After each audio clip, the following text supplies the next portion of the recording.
I will love you. I will love you. And stand by you. And stand by you. As long as we both shall live. As long as we both shall live.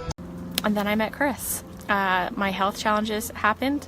I was diagnosed with some health challenges, and then I met Chris. I met Chris because of those health challenges. My friend sent me a friend suggestion for him. It was actually his cousin's wife, and I deleted it. I was like, I'm not interested. I don't want to meet a guy. Bye-bye. So I deleted her friend suggestion for him. I was diagnosed 2 months later, and I went through one of the, I would say, darkest times of my life because things just got scarier, worse. I thought my life was crumbling underneath me, and I didn't know which way to turn. I didn't have a lot of friends at the time because a lot of my friends, the friends I did have, I lost because they didn't understand that I looked perfectly fine, and I felt horribly inside. I gave up on everything. I quit my job. It was kind of temporarily, but kind of quit my job of 9 years. I just said, I'm done. I can't do this anymore. You don't understand me. You don't understand what's going on in my life. And I quit. And I got a friend request from Chris. I was in a really, really, really bad place.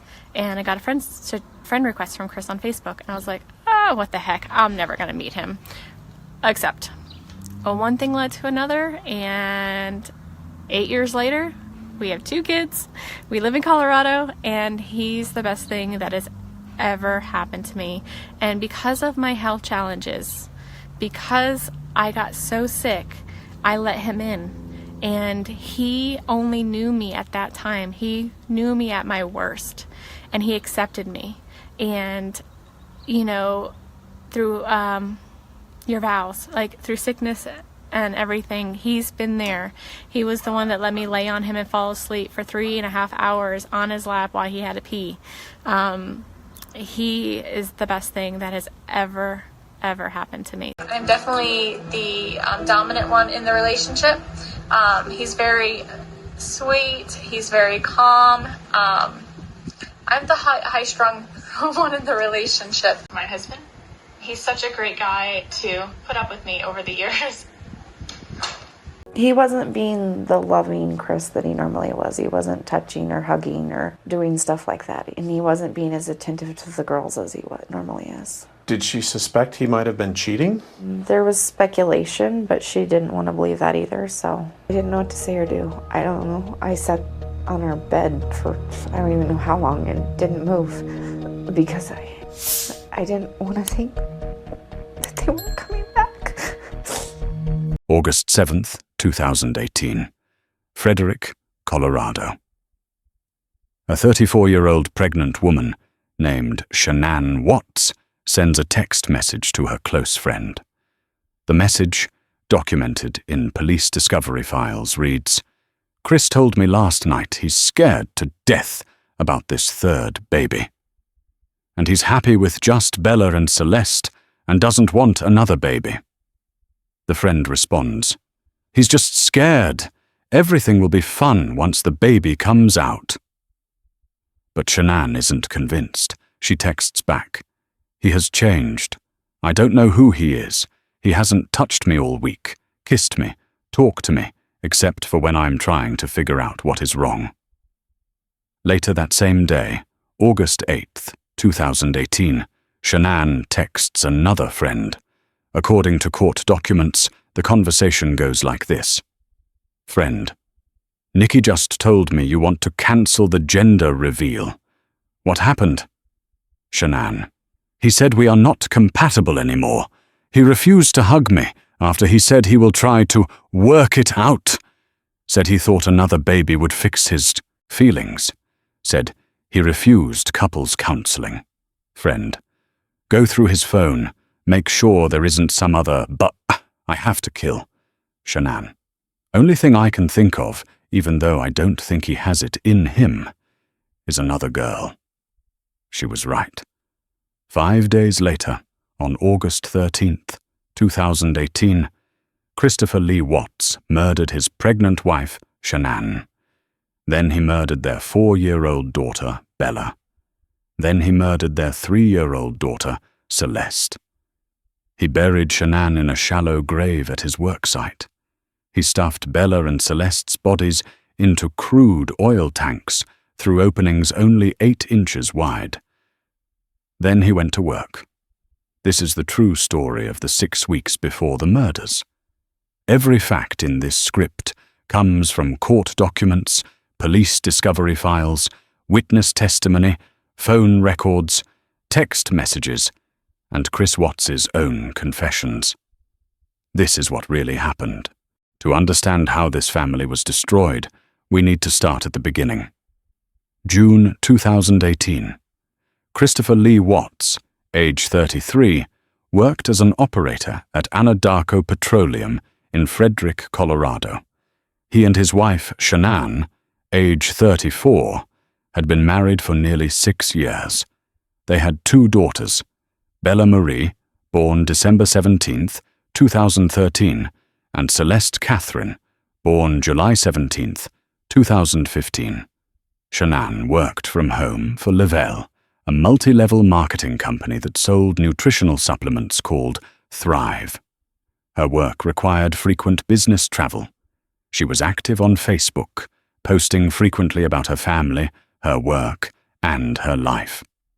According to court documents, the family had filed for bankruptcy in 2015. By 2018, they were approximately $70,000 in debt. Their mortgage was in arrears. In May or June 2018, a woman named Nico Kessinger began working at Anadarko Petroleum. She was hired by a geotech firm as a health and safety representative contracted to Anadarko. She was 30 years old. According to Nico Kessinger's police interview, which is documented in the discovery files, Chris Watts came to her office to introduce himself. She noticed he was not wearing a wedding ring. According to phone records, the first email Nico ever sent to Chris was on June 5, 2018. It was regarding login credentials for a safety app the company used. On June 19, 2018, Shanann Watts posted a video to Facebook. In the video, she reveals to Chris that she is pregnant with their 3rd child. Chris can be heard saying, "That's awesome." Friends later told police that Chris's reaction in the video seemed flat and unenthusiastic. Shanann posted the video on Facebook with the caption, "I love Chris. He's the best dad US girls could ask for." According to Nico Kessinger's testimony to police, documented in her August 15, 2018 interview, "We started hanging out pretty frequently in the last week of June. He informed me that he did have 2 kids, that he was currently in the process of a separation from his wife. As far as I knew, that was becoming pretty finalized." This was a lie. Chris and Shanann Watts were not separated. Shanann had no idea Chris wanted a divorce. There were no separation papers. No divorce proceedings had been filed. But Nico Kessinger didn't know this. According to her police interview, she believed Chris was telling her the truth. According to the Denver Post interview with Nico Kessinger, and confirmed by phone records, Chris and Nico had their first meeting outside of work in late June 2018. According to her testimony, they began seeing each other 4 or 5 times per week. According to Nico's police interview and phone records, their physical relationship began in early July 2018. On June 27, 2018, Shanann Watts and her daughters Bella and Celeste flew from Denver to Raleigh, North Carolina, to visit family. According to Shanann's mother, Sandra Rzucek, who was later interviewed by police, the trip was planned to last approximately 6 weeks. The purpose was to give Chris some space. Shanann knew something was wrong in their marriage, but she thought time apart might help. What Shanann didn't know was that the moment she left, Chris Watts's secret life accelerated. According to court documents released by the Weld County District Attorney's Office, Chris Watts and Shanann Watts were apart from June 27, 2018 to July 30, 2018. During this time, Chris remained in Colorado alone while Shanann and the girls were in North Carolina. The investigative documents state, while they were apart from June 27th to July 30th, Watts, apparently unbeknownst to his wife at the time, went on dates with a mistress in Colorado. According to phone records and Nicole Kessinger's testimony to the FBI, documented in police reports, July 4th, 2018. Nicole Kessinger came to the Watts family home for the first time. According to her testimony, she and Chris had sex in the house. This was Independence Day. While his wife and children were in North Carolina, Chris spent the holiday with his mistress.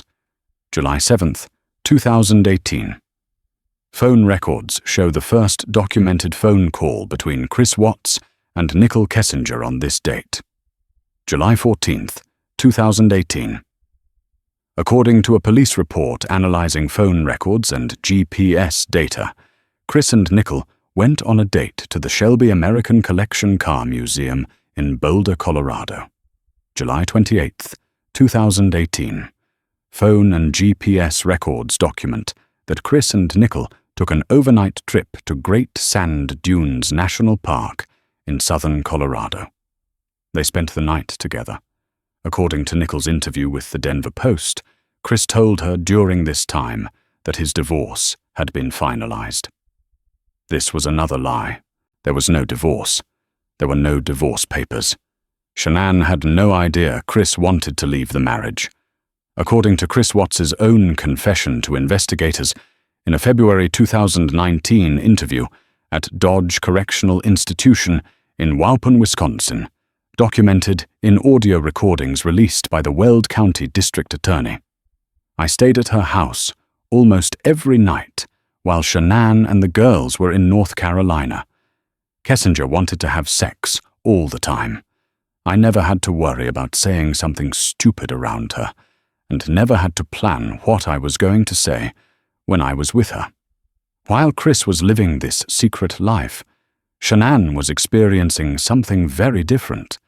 The following are actual text messages between Shanann and Chris, documented in the police investigation's phone data review.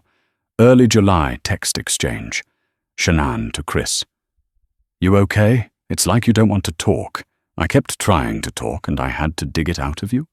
Chris, I'm fine, baby. The last few days at work have put a lot of responsibility on me with new people. I didn't mean to seem short, boo. I love you to the moon and back. Shanann. I miss you, and I feel like you just want to work out and run. Another text from Shanann. Thought something happened, but you don't care about others' feelings, or think you're with another girl, or worse. No consideration of others. According to police interviews with multiple friends of Shanann Watts, documented in investigative reports, one friend told police, while in North Carolina, Shanann called me and said Chris wouldn't touch or kiss her anymore. She was really worried. Another friend reported to investigators. Shanann told me Chris was becoming distant and said they weren't compatible anymore. Shanann was blindsided by this. According to the phone data analysis in the discovery documents, Shanann sent multiple text messages to Chris throughout this period, expressing concern about his lack of communication and affection. One particularly revealing text message, documented in court files. Being away from you, it's not the help I missed because I handle that. It was exhausting, but with school that's not hard. I missed the smell of you, you touching me when I'm cooking, you touching me in bed, you touching me, period. I missed holding you and snuggling with you. I missed eating with you, watching TV with you. I missed staring at you. I missed making love with you. I missed everything about you. I couldn't wait to touch you, hold you, kiss you, make love to you, smell you, laugh with you. I couldn't wait to celebrate 8 years with you. If you are done, don't love me, don't want to work this out, not happy anymore, and only staying because of kids, I need you to tell me." Then she asked, "Would you stay with me if we didn't have kids?" According to the discovery documents, Chris did not give a clear answer to this question. On July 30th, 2018, Chris Watts flew from Denver to North Carolina to join his family for the final week of their trip. According to court documents, the reunion was not what Shanann had hoped for.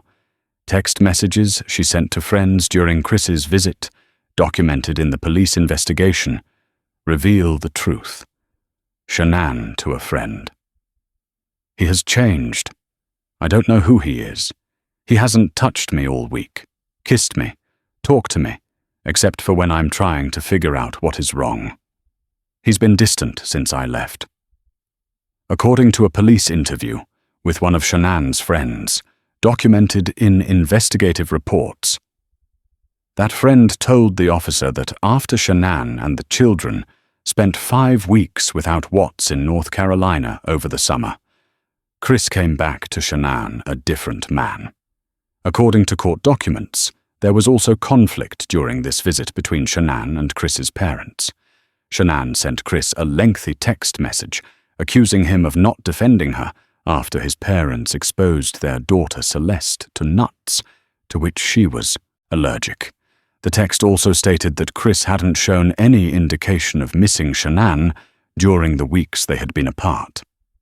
According to the investigative documents, there was a disagreement with Chris's in-laws that led them to miss Celeste's birthday party that summer.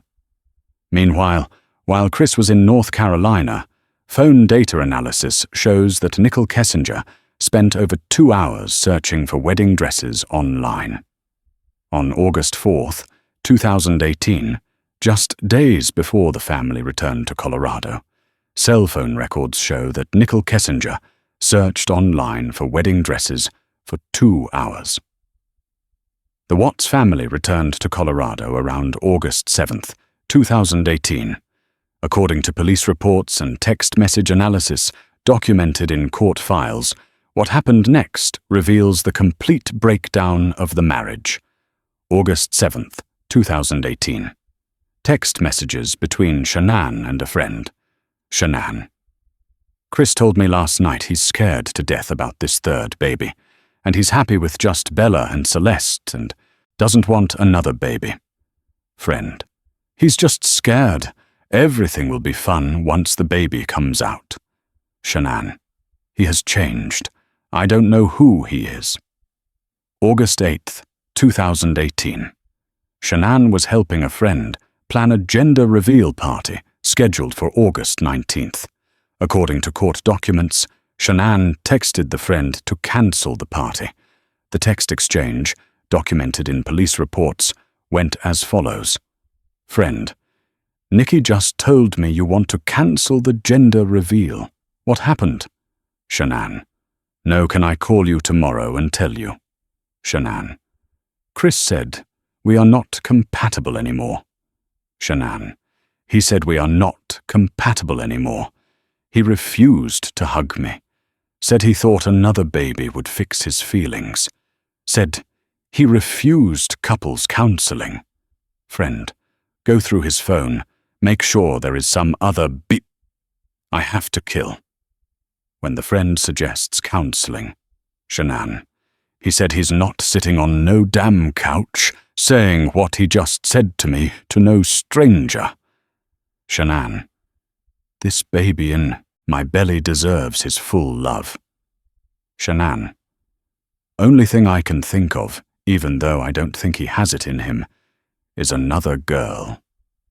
According to text message analysis in court documents, Shanann also sent this message to Chris on August 8th. "I don't know how you fell out of love with me in 5.5 weeks, or if this has been going on for a long time, but you don't plan another baby if you're not in love." Another text from Shanann to Chris, documented in discovery files. "Your only response last night was, 'I don't want to lose the kids.' You used me to just have a boy. Only reason you wanted another kid. I can't handle this and you are okay with it. Why didn't you just tell me you were done? Why get me pregnant? Chris's response. I'm not just staying because of the kids. They are my light, and that will not change. I didn't fall out of love in 5 weeks. That's impossible. I don't want to erase 8 yours just like that. I'm not sure what's in my head. Later, according to the text, analysis. Shanann wrote that she was trying to get him to hug her, to make me feel safe. Chris responded, "This will all get fixed." Shanann's response, "No, I don't need words, damn it. You just told me you don't want this baby." On August 9th, 2018, Shanann Watts left for a business trip to Arizona. She was traveling with her friend and co-worker, Nico Atkinson, for a Lavelle work event. According to text messages documented in court files, before she left, Shanann texted a friend that she and Chris had their best talk yet. She also drafted a handwritten letter to Chris about their relationship. While Shanann was in Arizona, Chris remained in Colorado with Bella and Celeste. August 11th, 2018. According to court documents and witness testimony, Chris Watts hired a babysitter. He told the babysitter he was going to a Colorado Rockies baseball game with co-workers. This was a lie. According to Nicole Kessinger's testimony to police and phone records, Chris went to a sports bar in Erie, Colorado, with Nicole on a date. According to court documents, while in Arizona, Shanann shared with friends a draft of a speech she intended to give to Chris when she returned home the next day. The draft included, "I try to fix things and make them better, and this is making me crazy." August 12th, 2018. Shanann's return flight was delayed. According to court documents and witness testimony, her friend Nico Atkinson drove her home from the airport. According to neighbors' security camera footage, documented in court evidence, and according to multiple witness testimonies, 1:48 a.m., August 13th, 2018. Neighbors' surveillance camera recorded Shanann Watts arriving home. Her friend Nicole Atkinson gave her a ride to the house at 2825 Saratoga Trail, Frederick, Colorado. What happened next comes from Chris Watts's own confession to investigators. Chris Watts, WATTS. Wow. What's going on right now around your house?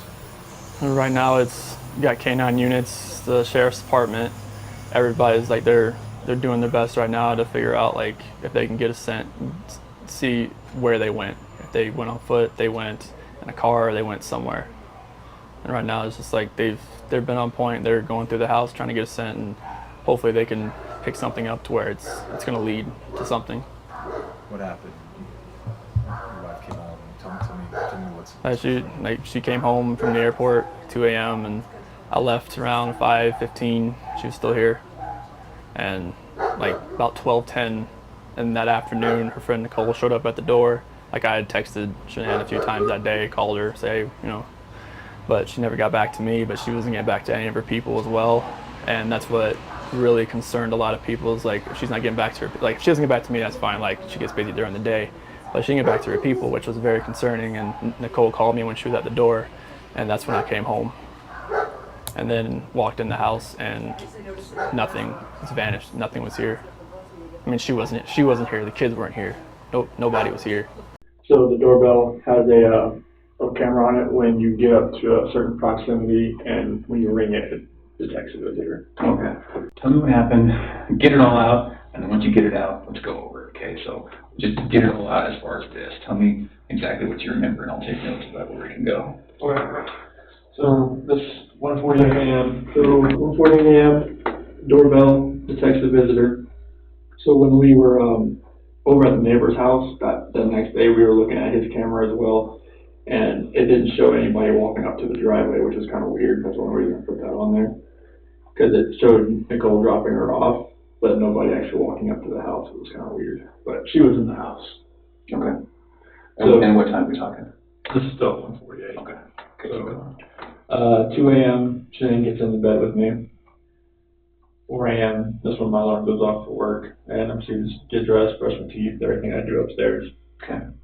4:15. That's when I get back, slide right into bed next to her, and start having a conversation with her about having the house up for sale and talking about it, like actually proceeding with the separation. Okay.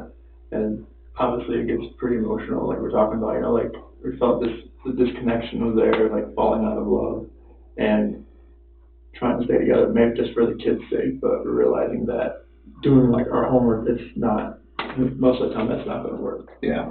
And it gets pretty emotional because we have 2 beautiful kids and we have 1 on the way. So it's just a matter of like, it was very emotional, we were both crying, and at the end, we just said, she said she was going to take the kids to her friend's house for the day. She would be back. Okay. I was like, okay, it's fine. And so I went downstairs, made my protein shake. It was 5 a.m. That's when I did that. Packed my lunchbox, had my oatmeal, chicken, took my water jug up. 5:15, went outside, backed my truck up, was loaded up. Had my book bag, my lunchbox, computer, water jug, my big clear container. I put big clear containers in my truck so it's easy just to pull out, pull in, just depending on what I'm going to use. My O-ring kit, I knew I was going to do some stuffing box rubbers that day, so I got some various open wrenches from my toolbox. I know those would work better than the ones they would give me. Okay. 5:30, that's when I went to work. Okay. And I hadn't heard from Shanann for about 2 hours there, so at 7:40 I texted her and asked her if she could tell me where the kids were if she took them anywhere. Okay. Nothing. Okay. At 12 I texted her again, call me. Nothing. And then about 12:10 p.m. that's when my doorbell visitor, another visitor, and Okay. it popped up on my phone and it says it was Nicole. And I tried to put it on my phone to see if she's just trying to get in or whatnot. And I hear she's on the phone I could hear her through my phone saying she's trying to get to Shanann. So that's when I called her.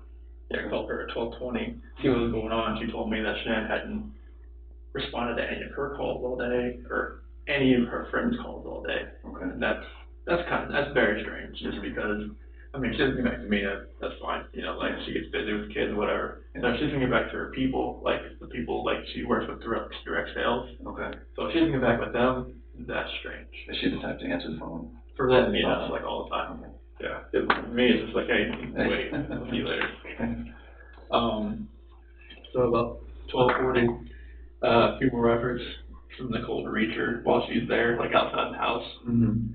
And at 1 o'clock, that's when I left, and I was like, all right, I'm on my way down there. 2 o'clock when I got home, because they couldn't get in because the front door had a top latch to keep the kids in. Nicole and the police officer that was there. Okay. Oh, right. Okay, gotcha. Yeah. So they couldn't get in because top latch on the front door was hinged, and the keypad on the outside does not work to get in the garage. So they had to wait till I got there so I can get the remote opened. Okay. So that's when I got home. I opened the garage door and we went inside the house and looked everywhere. Shanann, Bella, and Celeste, nowhere to be found. In a February 18th, 2019 interview at Dodge Correctional Institution in Waupun, Wisconsin, documented in 5 hours of audio recordings released by the Weld County District Attorney's Office, Chris Watts described what happened. According to his confession, when Shanann arrived home, Chris was awake. They had sex. Then they went to bed. In the early morning, hours as Chris was getting ready for work, he told Shanann he wanted to separate. According to his confession, she responded that he would never see the children again. Chris Watts then strangled his wife to death. According to his confession, Shanann did not fight back or scream. He said he didn't know why. In his confession, Watts stated, "All I could feel was now I was free to be with Nikki." We never really got to talk about that night. What happened? So nothing really happened that night. It was in the morning. Okay. It was, me and Shanann, she got home at 2 o'clock.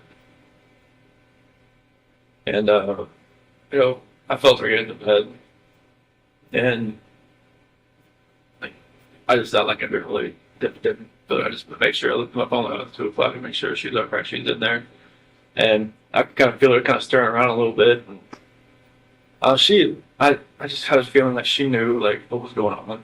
I mean, obviously, I didn't use like an Interco gift card, that I got, and I'd use my actual credit card, and I kind of just felt like she knew what was going on, and she started rubbing her hand on me, and we ended up having sex. But I guess that was more like a test.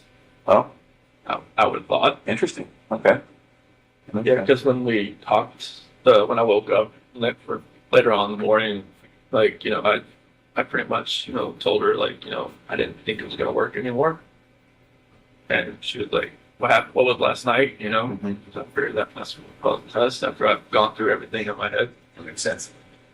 And she just told me, like, to get off of her. And she was like, I knew there was somebody else. I knew there was somebody else. I knew there was somebody else. I couldn't just say, yes, there is somebody else, but then she said, never even see the kids again. Never gonna see them again. Get off me. Don't hurt. And then, Is that what she said? that was good. Like, when I climbed in bed, that was pretty much like on top, pretty much like straddling her. Doing. Okay. That she thought I was gonna, like, hurt her or baby or something. So, because she knew that, like, something had happened. She thought I was just trying to, just check out or something. So she comes home. You guys have sex, and then did you fall asleep between then and going to work? Yes. Okay. So then, at some point, does she wake you up, or does you wake up for work? Not a lot of more. Oh, okay. And you're going to work out. Mhm. But then that's when she started wanted to talk more. She was pretty mad. Yeah, it was, I had already kind of knew that,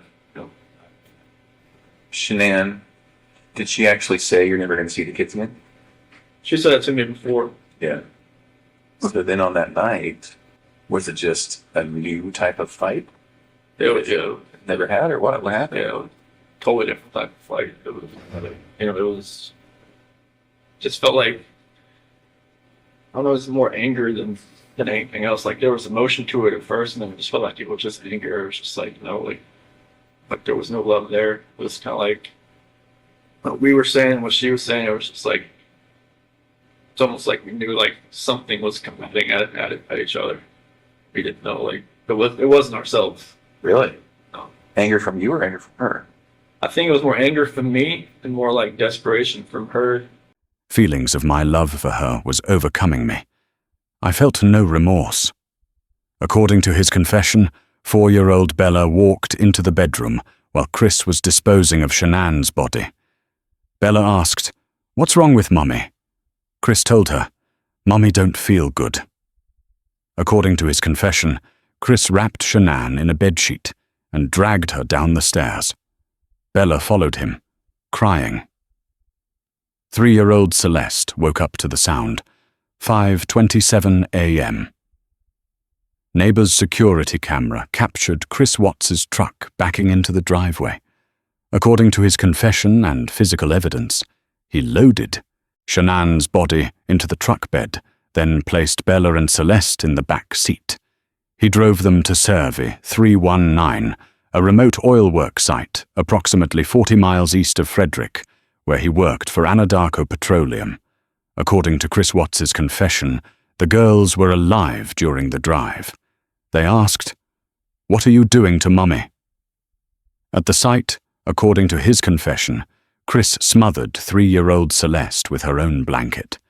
4-year-old Bella watched from the seat beside her sister.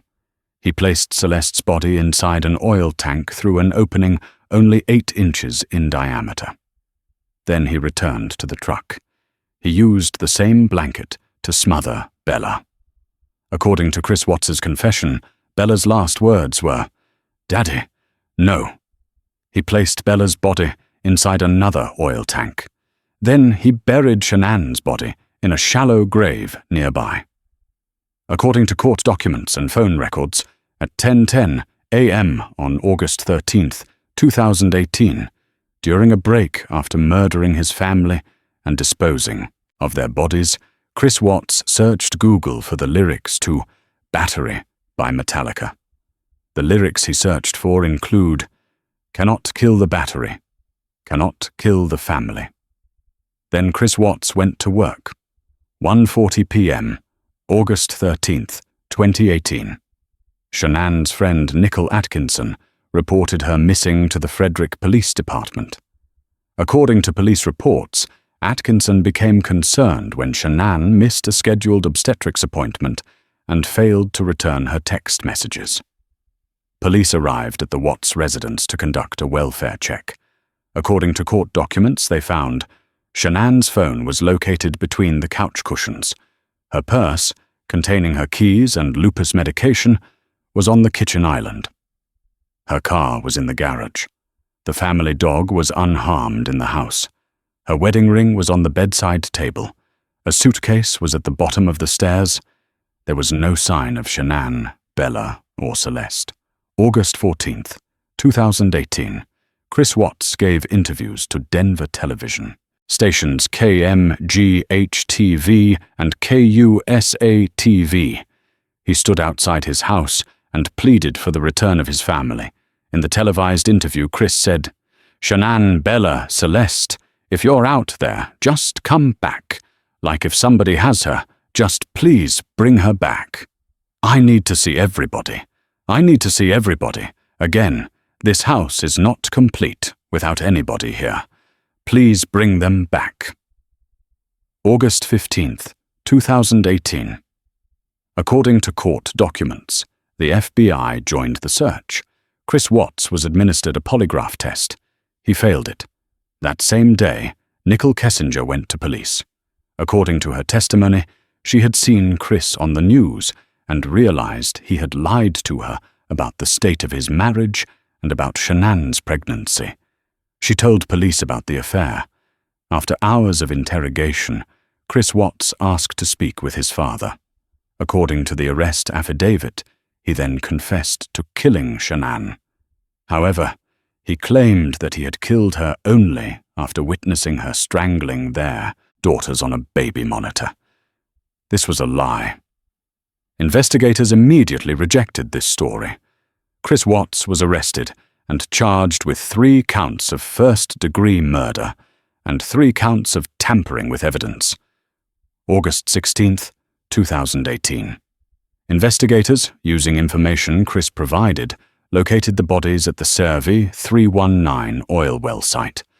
According to court documents and autopsy reports released by the Weld County Coroner's Office, Shanann Watts's body was found in a shallow grave. The bodies of Bella Marie Watts and Celeste Cathryn Watts were found submerged in crude oil inside separate tanks. According to court filings by Chris Watts's defense attorney, the girls' bodies had been submerged in crude oil for 4 days. November 6th, 2018. Chris Watts pleaded guilty to 9 charges, 3 counts of first-degree murder after deliberation for the deaths of Shanann, Bella, and Celeste.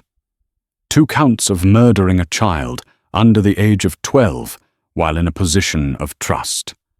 1 count of unlawful termination of a pregnancy for the death of Shanann's unborn son, who they had named Nico.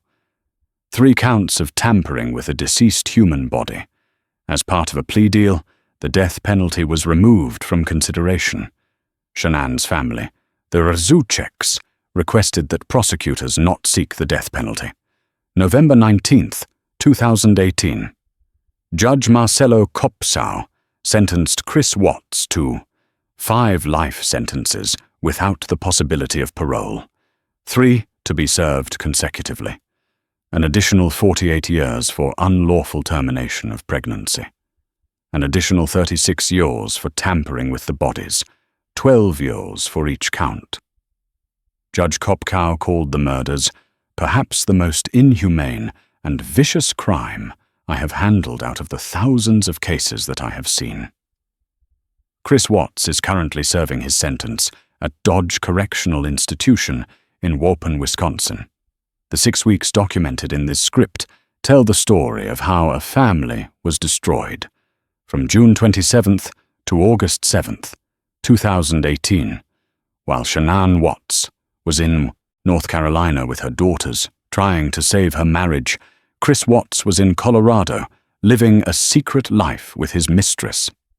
Shanann's text messages, documented in court files, show that she knew something was wrong. She told her friends repeatedly, "He has changed. I don't know who he is. Only thing I can think of, even though I don't think he has it in him, is another girl." She was right, but she couldn't have known how far Chris had gone. She couldn't have known that he had already chosen Nicole Kessinger over his family. She couldn't have known that instead of having the courage to ask for a divorce, he would decide that murder was easier. According to Weld County District Attorney Michael Rourke, speaking about the case, it appeared to us as if he had every intention of starting a brand new life, clean of Shanann and Bella and Celeste and Nico, with the love of his life, is how he described Nicole Kessinger.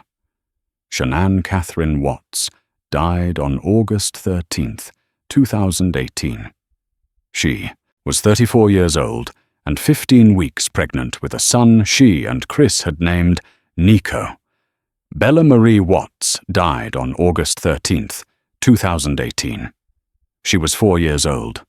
Her last words were, "Daddy, no." Celeste Cathryn Watts died on August 13th, 2018. She was 3 years old. Nico Lee Watts never got to be born. On September 1st, 2018, Shanann, Bella, and Celeste were laid to rest at Sacred Heart Catholic Church in Pinehurst, North Carolina.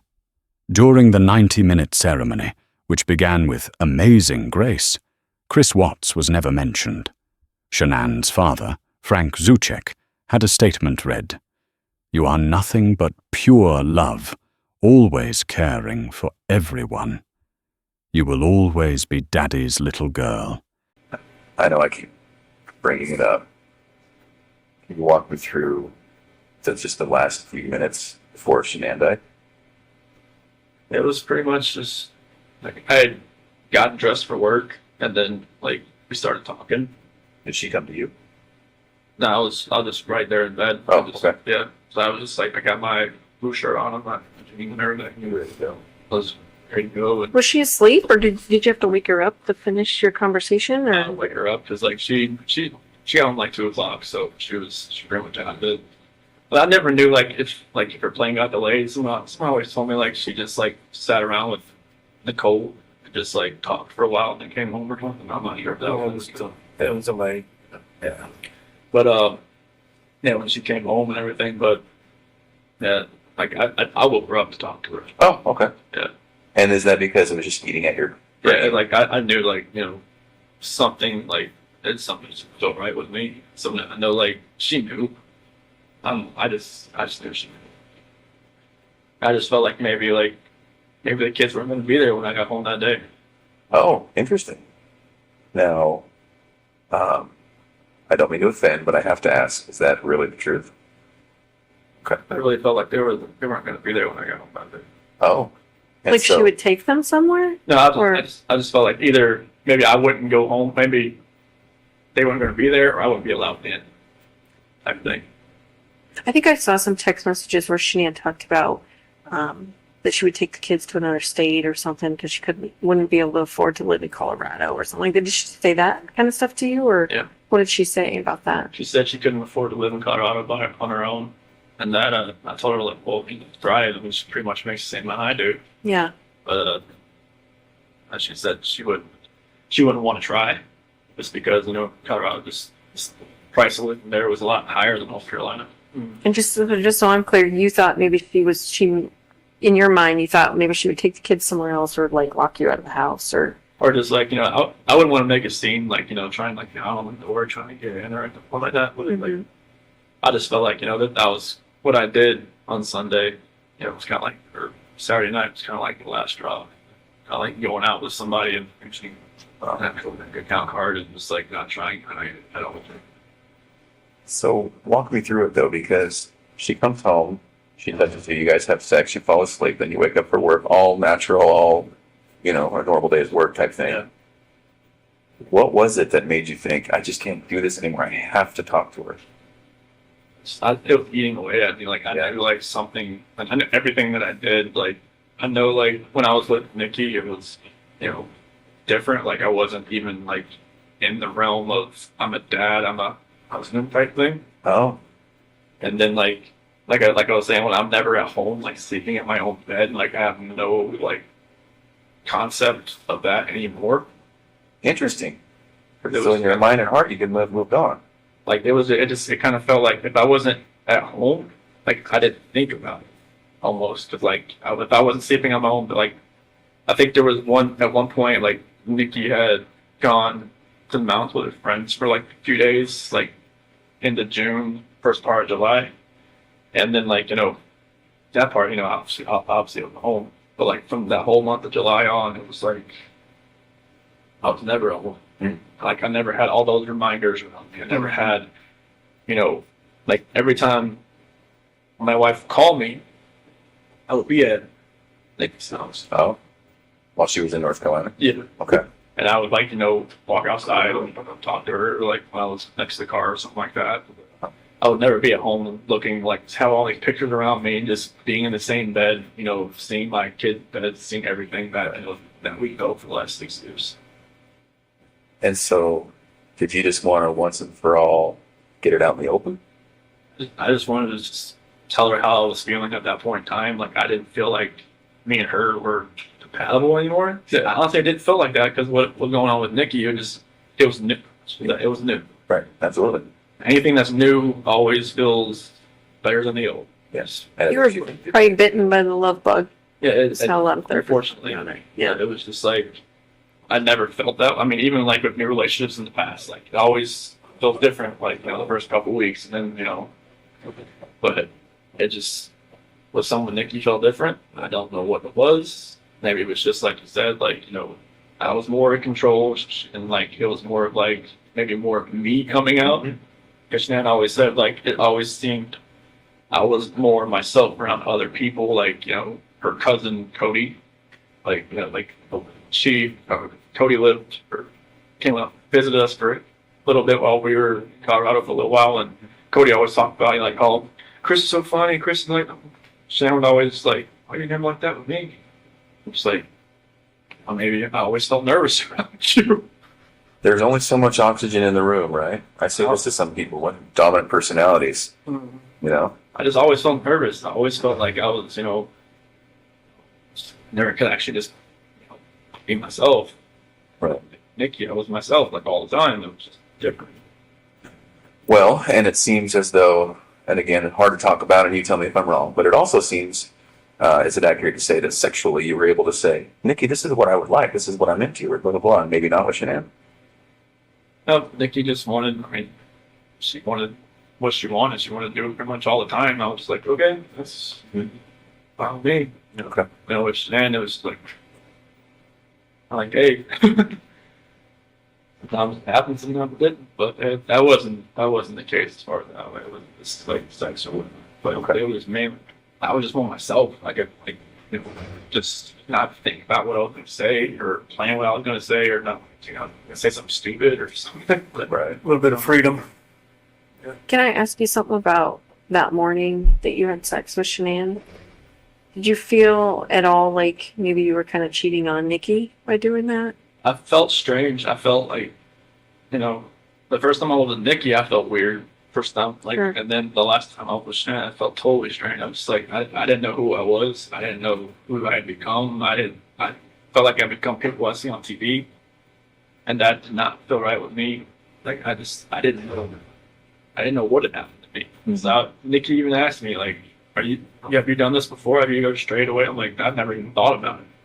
It's like, what's different? It's like, I guess it's just you that's different, because I just never actually, like, I've seen girls smile at me before, never done anything about it, but her, it was just like, like she had a leash on me and she tugged me away. Mm. As soon as she walked, I'm like, the heck the hell is going on? So, Well, and Tammy brings up a very good point. I wonder if that last time with Shanann having sex had a somewhat of a role in you thinking, like a trigger? I got to do something. I got to say something. We got to have a talk. Something's got to change. Is Yeah, that I think accurate? yeah, it felt like it was like maybe like a trigger point or something like you hit the push button on a bomb and it just blows up. Right. Something in my head was just like something, just something was urgent. Just like I had to say something. Okay. So then, exactly what did you say and what happened? So when I woke her up, and it was like, hey, we just gotta talk. Okay. And I told her, I don't feel compatible. I don't feel like this is gonna work. I just, I don't wanna, like, can we cancel the trip to Aspen? Because she had booked a trip that week Oh, to go to some, like, mystery 4-star luxury hotel or something. just the two of you or the whole family? Just me and her. Okay. And she had Amanda there to watch the kids that weekend or something. Okay. And I was just like, can we cancel that? Can we like do something? Like, from what I remember, I even said, can we move to Brighton just to get away from like this house? Oh, But like, I'm not sure if that was like in the beginning or the end of part of the conversation or whatnot. That conversation went so many different ways. Like they'd gone from like staying together to not staying together to just like all of the above. okay. So this is half an hour, or what? Definitely not more than that. Okay. I don't think. Are you crying? Is he crying? It's back and forth. It's like, she's got, mascara. She didn't wash her face when she got home. She had makeup on still, so mascara was running all over her and stuff like that. Yeah, it was nothing about that conversation. I just wish I could take all of it back. Just the whole thing back, everything. But So then when did it turn? as far as that conversation, just at the end when I was telling her, like, I told her I didn't love her anymore. That's when it happened. What happened? She told me to get off her, and then I put my hand on her. Okay. Did you say she said something like that you were hurting the baby or something? That was before that. Because, like, when I was straddling her, it was kind of like around her waist type deal. Why did you get on her like that? I just, when we got on the bed, that's just where I got on. Is that so she would listen to you?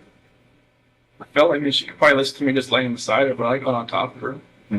And every time I think about it, I'm just like, did I know I was going to do that before I got on top of her? Really? That's an interesting thought, Chris. Mm-hmm. You don't know if you do. Just like everything that happened that morning, I don't know, like I try to go back in my head, I'm just like, I didn't want to do this, but I did it.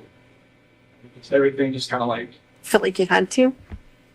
it just felt like it was, I don't even want to say it felt like it had to, it just felt like there was already something in my mind that was implanted that I was going to do it, and I woke up that morning, it was going to happen, and I had no control of it. You never thought about it before? It was just like, I don't want, like when, like just like in the sentencing hearing, that prosecutor said it takes 2 to 4 minutes, something like that to happen. Like why couldn't I just let go? I didn't. Oh, it's interesting. I just let Was go. it feeling like it was in motion and you just couldn't stop it? Yeah, it was just like, I don't even want to know what she saw when she looked back at me. Honestly, Did you look at her? What was she doing? but fighting. Why do you think she wasn't fighting? I don't know. It's, maybe she was praying. Maybe she was just. Now I read the Bible. It said, where the scripture says, don't forgive these people for they do not know what they do. Mm-hmm. Maybe she was saying that. I don't know what she was saying in her head, but she, like when you guys told me, like, take off your shirt and check for defensive wounds, and there wasn't going to be any. She didn't fighting. I don't know why. So she didn't grab. Could she grab your arms, or were her arms pinned down, or? I don't think so. I mean, I don't think like I moved to where my knees were around her arms or anything. It was just kind of like when I got on top of her, we started talking. That was it. it's kind of like in my head, or like in the back of my head, that was going to happen. And just like at the end of the conversation, it was just like, that's what happened. I just wish I could have let go. Did it seem like it was that long? 2 to 4 minutes? How long did it seem for you? It almost kind of felt like it was longer almost, because it felt like time was standing still.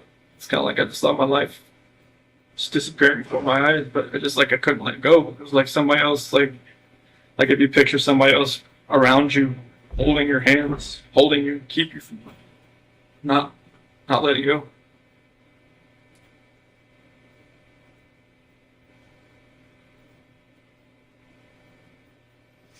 At some point there was a statement about rage. Do you feel like you're in a rage at that point? That's the only way I can describe it, honestly. Like a snap, something. I mean, I know. I guess my attorney had said like some, strangulation is more of like a, I don't know, passionate type thing. I'm just like, I don't know how that could be passionate.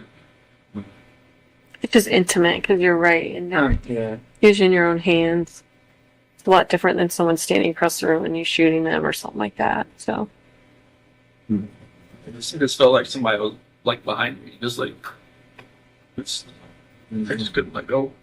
It's interesting to me because there was a lot of things in your life that were like that, right? Where you're just like, maybe felt out of control, or maybe felt like, I don't know why I couldn't take a step back, or, like even when you said, when your buddy was like, let's go to the football game, you wanted to say yes, you just couldn't. Yeah, I wanted to. Like, I haven't been to a football game since North Carolina, so I was just like, yeah, sure. Like, I wanted to say that.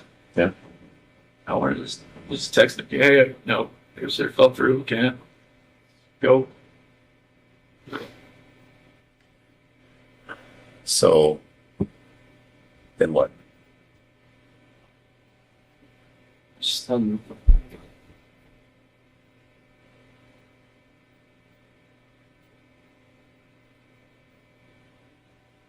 but just after, Shanann was, I guess, once she was gone, it was just like, I didn't know what was going on. It's like, there was like a traumatic, I don't know what you call it, traumatic event type, and everything, and like, I was shaking. I didn't know what had happened.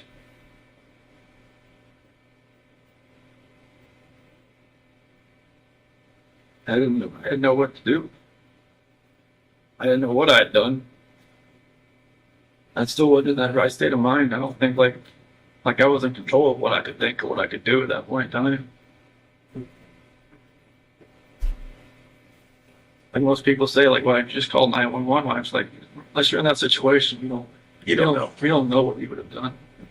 It's easy to play Monday morning quarterback. Mm-hmm. I agree with that. Like I said, if somebody shoots somebody, you don't know what they was going through their mind at that point in time. Mm-hmm. You don't know what you'd have done. So what happened next? Well, it came in. Is that what happened, Bill Neiman? What she said? Oh, why? Did she hear something? Is that what she told you? Obviously, I think. Okay. What did you tell her? Well, you don't feel good. Then, did that happen with Bella right in that room? Not proper. What happened? She walked in as, when she talking about me, she was sleeping. Mm-hmm. Did you take her back to her room? But she had in that sheet and found inside. Okay. Then what? Carried her downstairs. Backed my truck up. At that point, were the girls still there? Okay. So then Shanann's in the truck. Then you went back to the house. We got everybody out in the truck.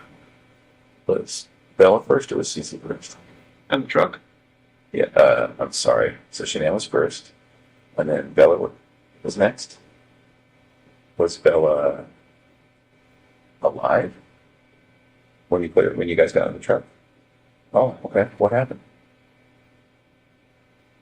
I woke back up. Okay. It's I don't really want to talk about this part, honestly. Okay. Those are my kids. It's what baby I'm talking about every night. Helps me out. Okay.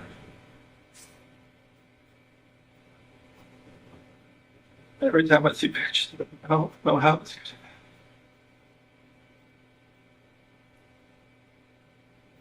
being a dad was the best part of my life. I took it all away.